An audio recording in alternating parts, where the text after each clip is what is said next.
রহমতের নবীজি খেজুরের বাগানের পাশ দিয়ে নবীজি হেঁটে যাচ্ছেন মদিনায়। একটা উট দৌড়ায় আসছে।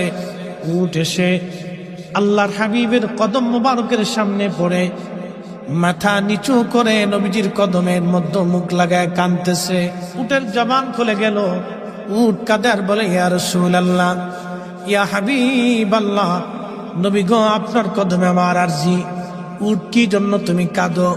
বলে, ইয়া রাসূলুল্লাহি, আমাকে শুধু মারে, আঘাত করে, কিন্তু খাদ্য দেয় না, কাজ বেশি বেশি করায়।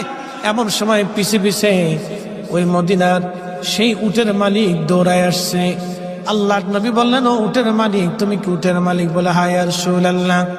তুমি কি তাকে খাবার কম দাও, কাজ বেশি করাও, এবং মাঝে মধ্যে তারে পিঠাও?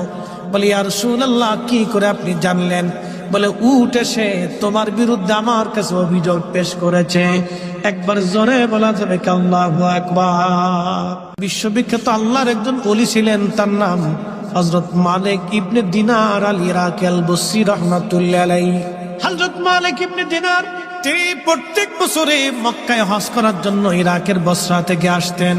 এক বছর তিনি হজে আসলেন, হজ শেষ করলেন। হজ শেষ করার পরে আল্লাহর দরবারে দোয়া করলেন, আল্লাহ, আপনি দয়া করে আমাকে জানান কার হজ হলো, কার হজ হলো না। আপনি দয়া করে আমাকে একটু জানান আল্লাহ। উনি দোয়া করলেন, কান্নাকাটি করলেন, আল্লাহ, এত মানুষ হজে আসলো, কিন্তু দোয়া কবুল হলো কি হলো না জানা নাই।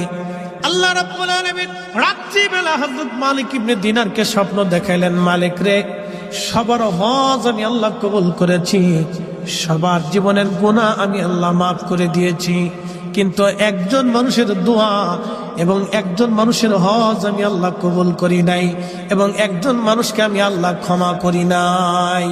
লক্ষ লক্ষ মানুষ আমি মাফ করছি, কিন্তু একজনকে মাফ করি।